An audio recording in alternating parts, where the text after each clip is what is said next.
Rajulun as'as aghbar, ada orang yang rambutnya kusut berdebu karena dia takut nyisir, takut rambutnya gugur, bayar dam karena sedang ihram. Di tanah suci berdoa, ya Rab, doanya tidak dikabulkan Allah. Kenapa doanya tak dikabulkan Allah? Padahal dia di tanah suci. Mata'amuhu aram, makanannya haram. Masrabuhu aram, minumannya haram. Malbasuhu aram, pakaiannya haram. Wa ghudhiya bil aram, diberikan makanan haram.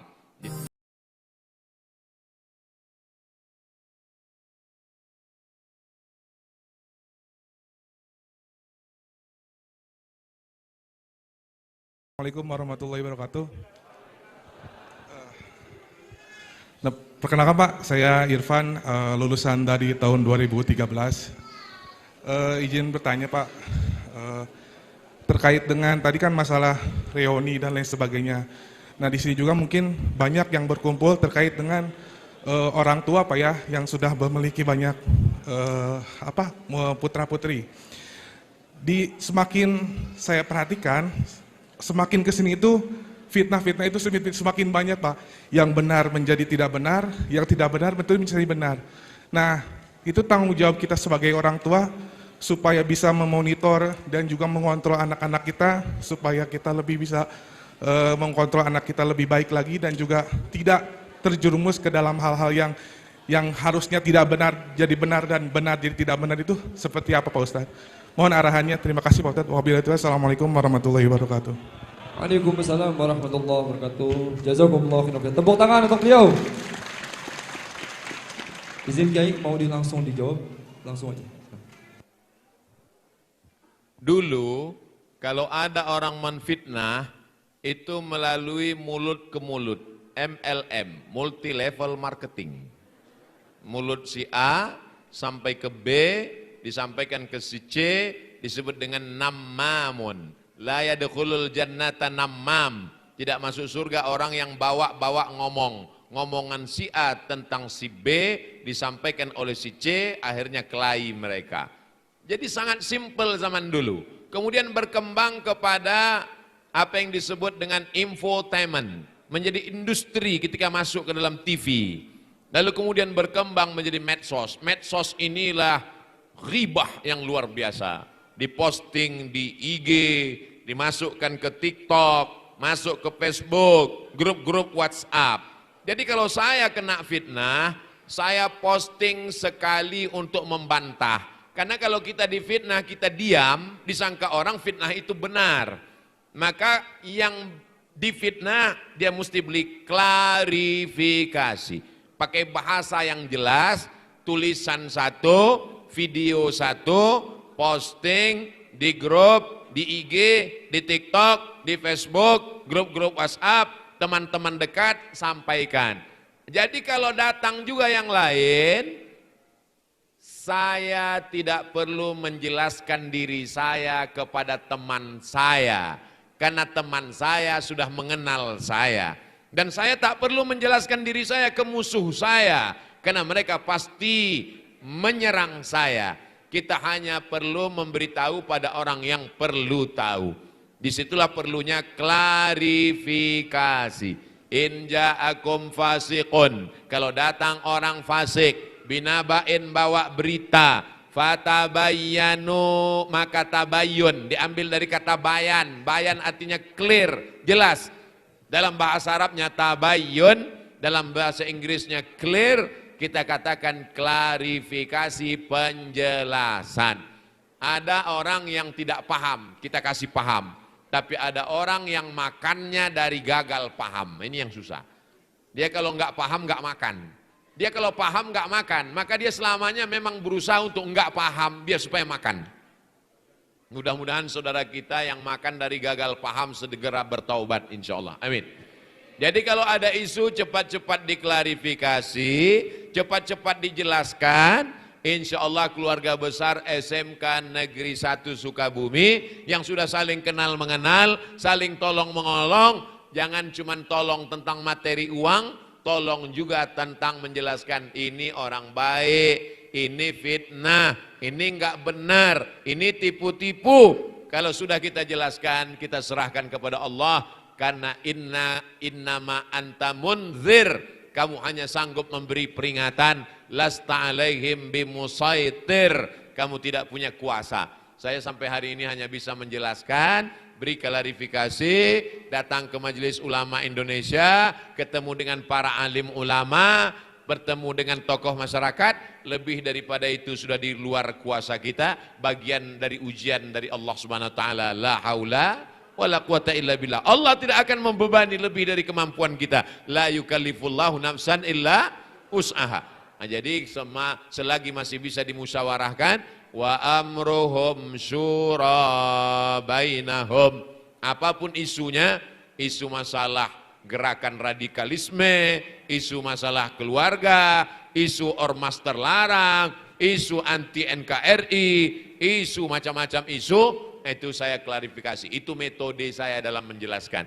Apa yang saya sampaikan ini berlaku juga buat kita semua. Pak Wali bisa saja diterpa isu, Bapak kepala sekolah, Ibu sebagai kepala rumah tangga, Bapak, adik-adik juga. Maka manhajuna manhajul bayan. Metode yang kita pakai adalah metode penjelasan. Lebih daripada itu, maka di luar kuasa. Ustadz pernah membawa ke ranah hukum, ya.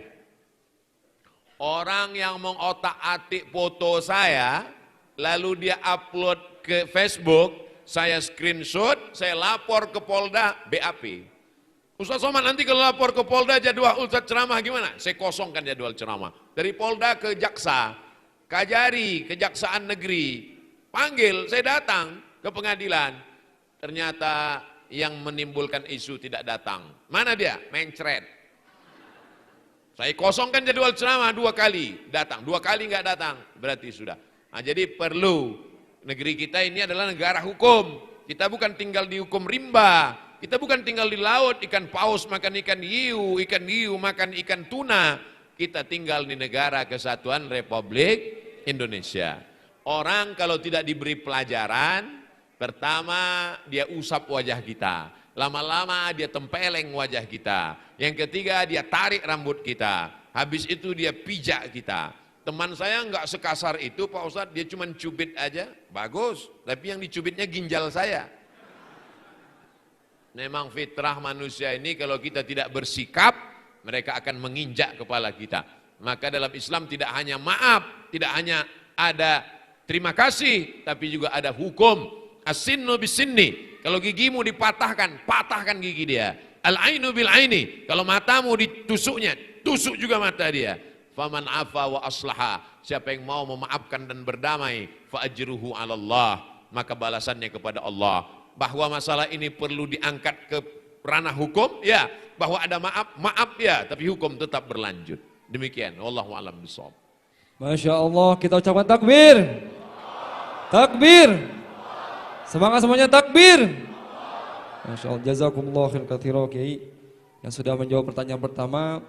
Insya Allah untuk pertanyaan kedua bagian ibu atau akhwat, ya, teteh, ece semuanya silakan.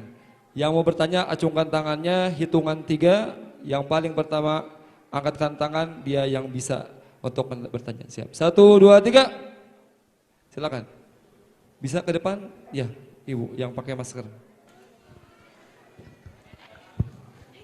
Yang Afwan, ya, itu yang pakai masker. Silakan ke depan, Bu. Silakan. Silakan sebutkan nama, kemudian pertanyaan. Berdiri aja? Berdiri aja ya? Duduk aja. Berdiri? Berdiri. Biar kelihatan. Assalamualaikum warahmatullahi wabarakatuh. Waalaikumsalam warahmatullahi wabarakatuh. Alhamdulillah akhirnya saya bisa mengajukan pertanyaan kepada Ustadz. Sebelumnya saya sudah 3 kali mendatangi ceramah Ustadz mulai dari Parung Kuda, Lapang Merdeka sampai dengan saat ini. Alhamdulillah di sini bisa membuka sesi pertanyaan. Ada satu hal yang ingin saya tanyakan Ustadz. Masalah sekarang ini banyak bank syariah yang membuka program untuk cicilan, baik itu untuk mendapatkan porsi haji maupun untuk pelunasan haji itu sendiri. Nah, kira-kira bagaimana hukumnya menurut Ustadz? Segitu saja. Assalamualaikum warahmatullahi wabarakatuh. Waalaikumsalam warahmatullahi wabarakatuh. BJB Syariah tidak akan berani membuat program kalau tidak ada fatwa dari DSN, Dewan Syariah Nasional, yang di sana sudah duduk para dewan pakar-pakar di bidang keilmuannya, usul fikih, fikih halal haram. Spesialisasi mereka di bidang fikih muamalat ekonomi syariah. Akadnya murabahah, mudharabah, permodalan, wakalah, dan lain-lain. Jadi kalau sudah ada fatwa dari DSN, kita tinggal ikut aja. Ati'ullah wa ati'ur rasul wa ulil amri. Selama ada fatwa DSN-nya ikut. Tentang dana talangan haji dan talangan umroh, sudah ada fatwa DSN-nya. Jadi mau yang ikut silakan. Yang nggak mau nunggu nabung pakai uang cash baru berangkat juga silakan. Yang penting yang berangkat nggak nyalahkan yang nggak berangkat, yang nggak berangkat nggak nyalahkan yang berangkat. Bu, si Anu berangkat, untuk apa berangkat umroh kalau ngutang? Karena dia juga punya niat, dia juga punya dasar hukumnya. Masalahnya sekarang orang nggak percaya sama Dewan Syariah.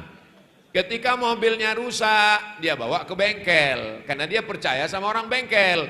AC-nya rusak, dia bawa ke servis AC, dia karena percaya sama orang AC. Jamnya rusak, dia bawa ke toko jam. Handphonenya rusak, dia bawa ke servis handphone. Tapi kalau masalah agama, dia betulin sendiri. Ini bermasalah orang seperti ini. Ketika dia naik pesawat, dia percaya dengan pilot. Dia nggak kenal siapa pilotnya, dia duduk dengan anteng tidur. Padahal dia nggak tahu pilot itu siapa. Belum pernah lagi penumpang tiba-tiba ngetuk pintu pesawat nanya, Pak pilot saya mau nanya, ini mesinnya manual apa matic, ini gimana, posnelingnya gimana, nggak ada dia nanya, dia percaya. Ketika naik pesawat kamu percaya kepada pilot, ketika BJB kenapa kamu nggak percaya kepada Dewan Syariahnya?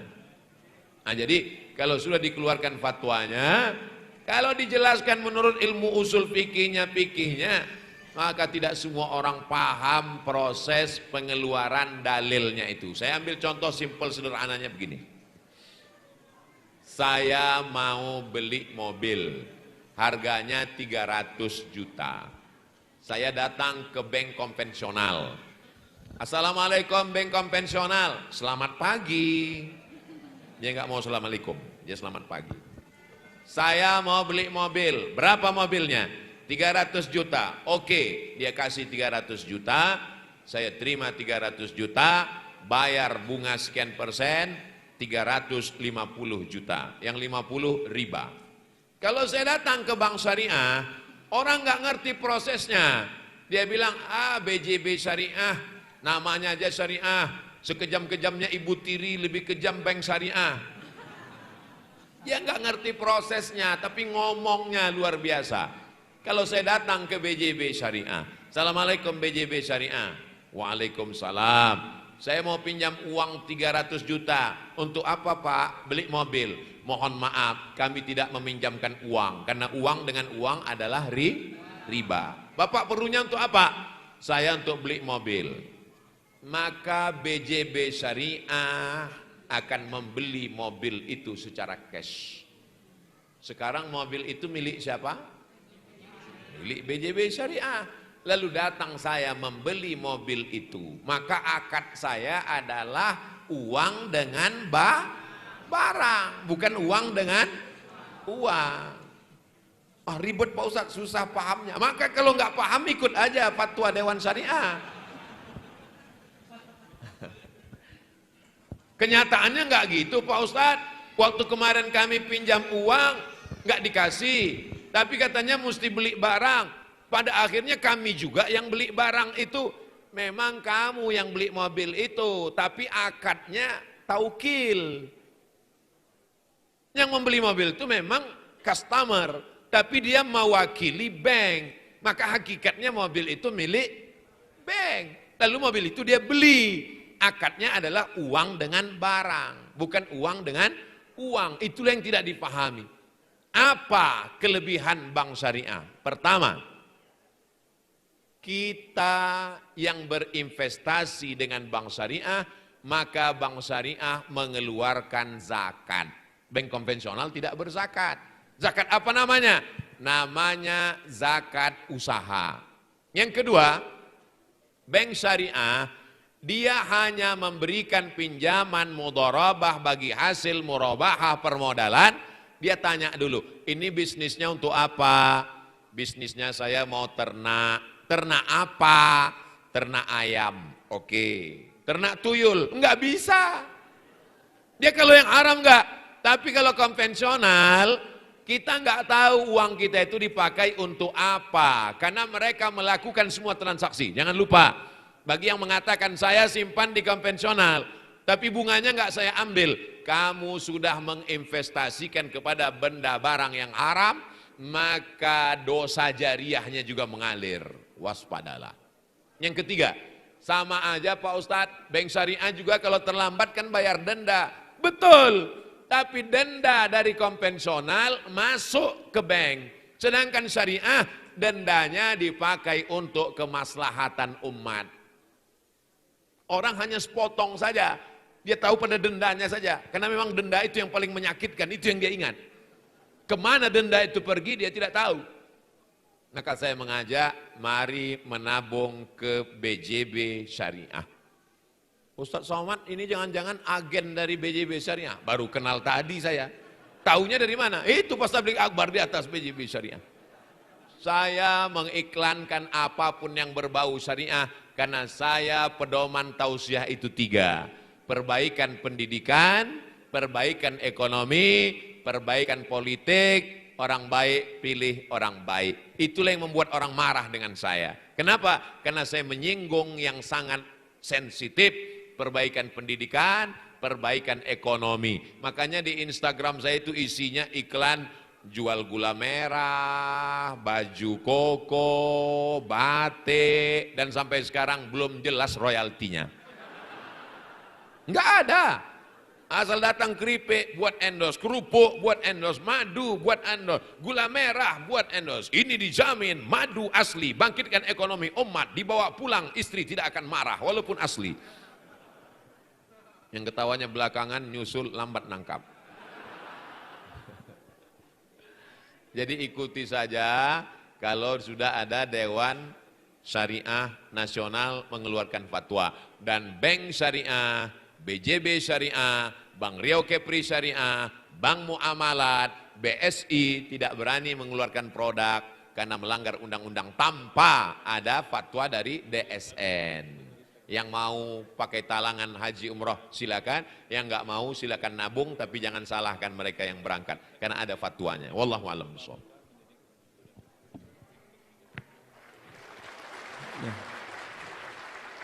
Takbir.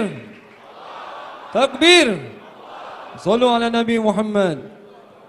Alhamdulillahirabbil alamin. Jazakumullahu khairan katsira kepada kiai yang sudah menjawab semua pertanyaan, 2 pertanyaan, Masya Allah dijawab dengan lengkap dengan ilmunya. Dan ini ada pertanyaan titipan kiai terakhir, ini ditulis enggak langsung dari hamba Allah, enggak tahu namanya siapa nih.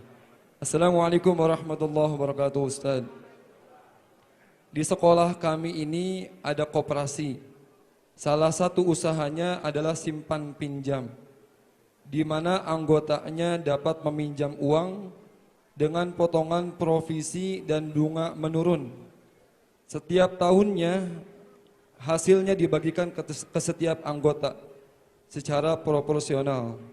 Pertanyaannya, bagaimana hukumnya kita menerima SHU atau sisa hasil usaha tersebut? Di Sukabumi ini ada tokoh ekonomi syariah yang level internasional. Dipakai sampai ke Maroko, namanya Dr. Syafi'i Antonio. Program berputar uang di SMK Negeri 1 ini sudah bagus, tapi belum syariah. Maka undang beliau kemari, diislamkan ini, disyariahkan. Itu solusinya, ini belum syariah. Jangan sampai orangnya yang sudah baik-baik lalu kita termakan riba. Lebih cepat, lebih baik. Karena semua bank-bank konvensional di Indonesia ini, termasuk Bank Riau, bank yang sudah menjadi syariah di Indonesia ini 3. Yang pertama, Bank Aceh. Yang kedua, Bank NTB. Yang ketiga, Bank Riau. Yang bukan divisi syariah. Memang murni sudah menjadi syariah, nggak ada lagi konvensionalnya. Dan di antara timnya di situ adalah tim tazkiyah. Dr. Syafi'i Antonio. Jangan sampai orang Sukabumi yang punya pakar malah dipakai orang lain. Maka datangkan beliau kemari, minta supaya dia robah ini menjadi syariah, jangan khawatir, jangan takut, tetap berjalan, maka insya Allah berubah dia menjadi syariah, halal ke depannya insya Allah, amin. Nah itu solusi. Saya tidak mau cerita masalah, karena saya khawatir pulang dari sini, kami mau dengar ceramah Ustaz Somad untuk menghilangkan masalah. Tiba-tiba nambah masalah. Disyariahkan ini insya Allah selesai masalah. Kalau makan riba efeknya 4. Yang pertama, alladzina ya'kuluna riba la yaqumuna illa kama yaqumul ladzi yatakhabbathu syaitanu minal mas. Nanti bangkit dari kubur seperti orang kerasukan setan. Waktu bangkit dari padang mahsyar seperti kerasukan setan. Yang kedua, ayyuma lahmin nabata min haramin. Uang riba yang dibelikan makanan masuk ke dalam mulut berubah jadi darah. Nabata min aramin, kalau tumbuh dari yang haram, fannaru aulabih, tempatnya api neraka. Yang ketiga, darah yang masuk dari sepiring nasi hasil riba masuk ke dalam jantung, dari darah jantung nyembur naik ke otak, otaknya jadi hitam. Nasiyatin kadzibatin khati'ah, gara-gara darah riba otaknya jadi jahat. Jangan heran kalau anak-anak itu nakal, bukan kesalahan anak, tapi kesalahan orang tua karena memberi makan riba. Kemarin saya baru saja dari Cibinong ke pesantren tahfiz Quran As-Saifur Rahim Sulaimaniyah Jasinga, maka di sana anak-anak tidak boleh memakan ayam, kambing, sapi yang tidak jelas yang motong siapa. Ustaz Somad di pesantren ini, sapi, kambing, ayam ini yang motong jelas ini ustadz-ustadz abi-abinya. Kenapa begitu Pak Kiai? Karena di antara yang mempengaruhi otak anak adalah makanan. Kalau makanannya haram, maka pikirannya. Jangan heran kalau kita ngobrol sama orang 5 menit, cuma 1 menit yang halal. Habis itu haram aja. Karena otaknya hitam. Yang keempat, rajulun as'as akbar, ada orang yang rambutnya kusut berdebu. Karena dia takut nyisir, takut rambutnya gugur, bayar dam karena sedang ihram. Di tanah suci berdoa, ya Rab, doanya tidak dikabulkan Allah. Kenapa doanya tak dikabulkan Allah? Padahal dia di tanah suci. Mata'amuhu aram, makanannya haram. Masrabuhu aram, minumannya haram. Malbasuhu aram, pakaiannya haram. Wa ghudhiya bil aram, diberikan makanan haram. Jadi kita jaga supaya selamat dari riba ini. Insya Allah ada solusinya, ada nampak. Pulang Ustadz Syafi'i Antonio, selalu beliau pulang, maka insya Allah beliau menyampaikan, Ustadz Somad kalau ketemu dengan orang Sukabumi sampaikan salam saya. Assalamualaikum warahmatullahi wabarakatuh. Demikian. Assalamualaikum warahmatullahi wabarakatuh. Waalaikumsalam warahmatullahi wabarakatuh. Jazakumullah khairan katsira kepada Kiai Abdul Somad. Kita doakan mudah-mudahan beliau panjang usianya, amin. Kita doakan mudah-mudahan beliau senantiasa dijaga oleh Allah Subhanahu wa taala, amin ya Allah ya rabbal alamin. Kiai Afan, satu lagi katanya. Ada titipan pertanyaan. Apa hukum ada alumni dari sekolah ini, alumni yang kerja di luar negeri, kemudian dia ada yang memotong hewan kurban, dan yang memotong hewan kurban ini bukan umat Islam, bukan orang Islam. Nah, apa hukum memakan daging sembelihannya tersebut? Syukran.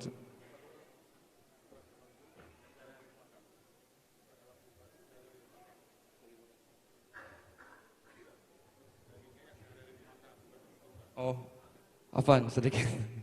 Jadi dagingnya yang sehari-hari dimakan Kiai, apa hukumnya begitu? Syukran. Di Amerika ada namanya Islamic Center. Di Inggris ada namanya Islamic Council.